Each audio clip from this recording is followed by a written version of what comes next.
I want to show you that throughout history, there have been pioneers, people who have been fighting for our rights as Americans, people who have always been attacked and called these names that they do to the same people today who are fighting for our sovereignty, who are fighting for what's right in America, who are fighting for the basic principles of what America stands for. And they've always had an uphill battle because there have always been powers that have wanted to take over the greatest country in the world and to turn it into something that our founding fathers did not want it to be.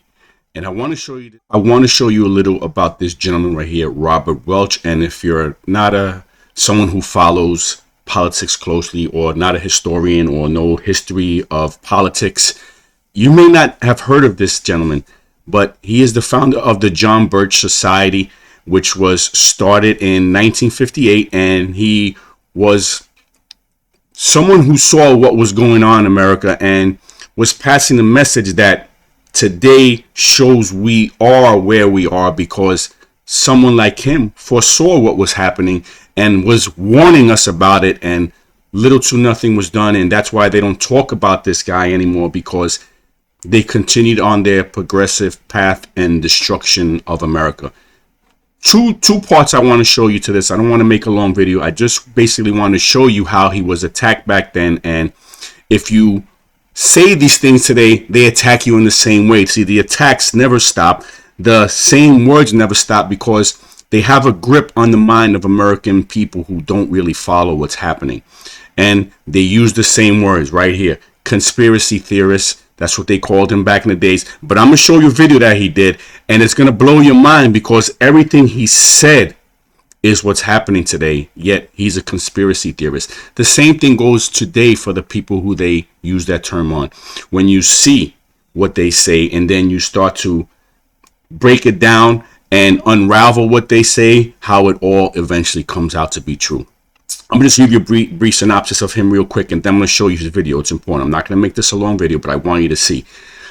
The John Birch Society started and opposed collectivism, and that's what the left is big on today, as a cancer, and by extension, communism and big government.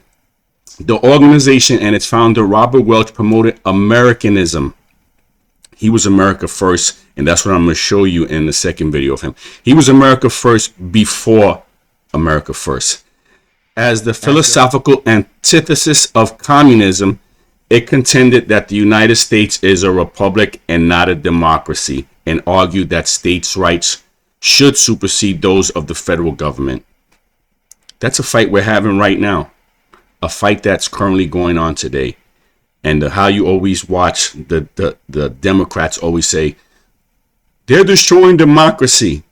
And the people on the right always say, we're not a democracy, we're a republic. And that stands true today because this is how they want to overtake. They want mob rule. Welch infused constitutionalist and classical liberal principles in addition to his conspiracy theories. There you go. Now, I just want to read that part because I want you to hear what he said. I'm not going to talk anymore. I'm going to play his clip, and I want you to hear what he said and just let it fester in your brain as to why they would call him a conspiracy theorist, and tell me what he says that doesn't hold true today.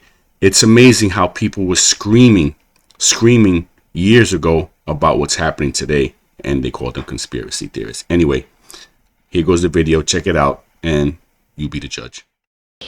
Is to induce the gradual surrender of American sovereignty, piece by piece and step by step, to various international organizations, of which the United Nations is the outstanding but far from the only example. Here are the aims for the United States.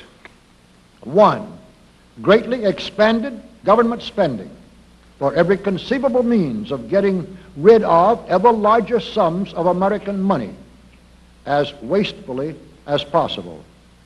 2, higher and then much higher taxes. 3, an increasingly unbalanced budget despite the higher taxes. 4, wild inflation of our currency. 5, government controls of prices, wages, and materials, supposedly to combat inflation. 6, greatly increased socialistic controls over every operation of our economy and every activity of our daily lives. This is to be accompanied naturally and automatically by a correspondingly huge increase in the size of our bureaucracy and in both the cost and reach of our domestic government. 7, far more centralization of power in Washington and the practical elimination of our state lines. There is a many-faceted drive at work to have our state lines eventually mean no more within the nation than our county lines do now within the states. 8, the steady advance of federal aid to and control over our educational system, leading to complete federalization of our public education. 9, a constant hammering into the American consciousness of the horror of modern warfare, the beauties and the absolute necessity of peace, peace always on communist terms, of course. And 10, the consequent willingness of the American people to allow the steps of appeasement by our government which amount to a piecemeal surrender of the rest of the free world and of the United States itself.